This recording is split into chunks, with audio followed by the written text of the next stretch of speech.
Good morning, everybody. I'll try to make this short because I have a couple of important football games to watch later on today. Yeah, the second one's going to be the good one, 49ers and Green Bay Packers. So go Niners, yeah. And it's actually kind of interesting because this is the first time that Aaron Rodgers has ever played at Candlestick Park here in San Francisco, even though he grew up in the Bay Area, and that was kind of his dream, was to be a 49er. And, well, here he ends up in Green Bay. And it's a beautiful day for football. It's nice and sunny out, not a cloud in the sky. It's a little chilly, but I think if I were playing football, that would probably feel good. And it's not freezing cold like it probably is in Green Bay right now. Okay, let me get on with the amazing combustible explosive charging station that I built and posted yesterday. Yeah, you shouldn't make one of those. If you make one of those, your whole house is going to burn down. You and your whole family will perish in a ball of fire. Well, at least that's what a lot of the comments on YouTube were about. And these aren't really the safety monitors. The safety monitors are usually highly concerned about my woodworking skills. These are a different breed of people. What they are is fear-mongers. They live for trying to create fear in people, and usually irrational fears about things that are highly misplaced. So the complaints were that using a power strip and plugging in your chargers into that creates so much heat. I mean, it's probably hotter than any oven that you would have in your house. Like that, it's just going to explode on you like that.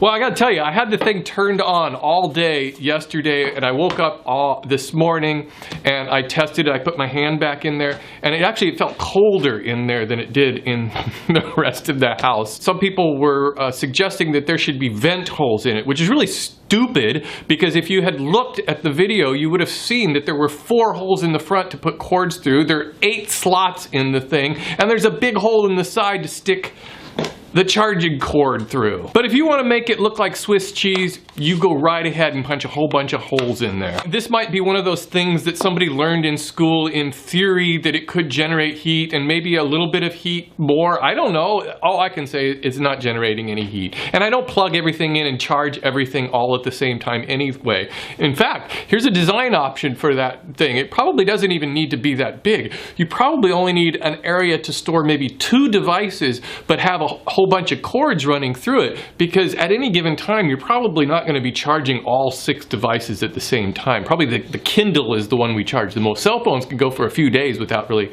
having to even charge them up. My house is still around, but I'm still also waiting for it to burn down because I made those wooden furnace vent covers, and I keep the heat in my house cranked up to about 380 degrees also. Oh, and my Christmas stocking holders, because they used a candle. And you know, if you have a candle in your house, that's just a recipe for disaster and doom. So there you go. That's what I think about the fear-mongers and their misplaced fears. And I think by trying to instill fear in others, it gives them a sense of power.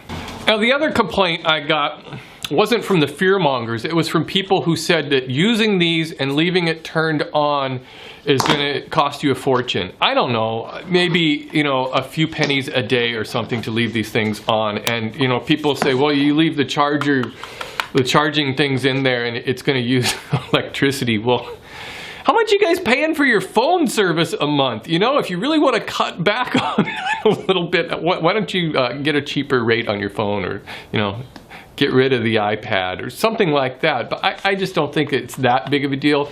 And also, these do come with a switch on them, and though it's enclosed in the back, you'd have to open it up to turn the switch off if you wanted to, or you could wire it to an external switch. Or another option would be, these come with a plug that goes into the wall, and if you wanted to save money, what you could do is you reach into it and you unplug it.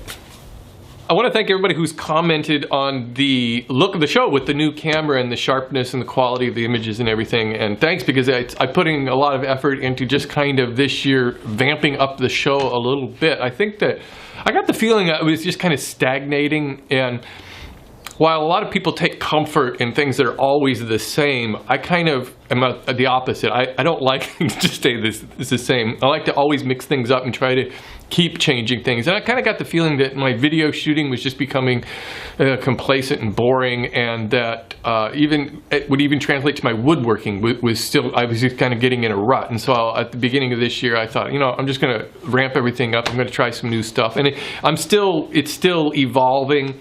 We'll see how it goes, okay? And I hope for a year from now, the show has a lot different look than it does right now. Okay, I'm gonna go edit this and then watch a football game.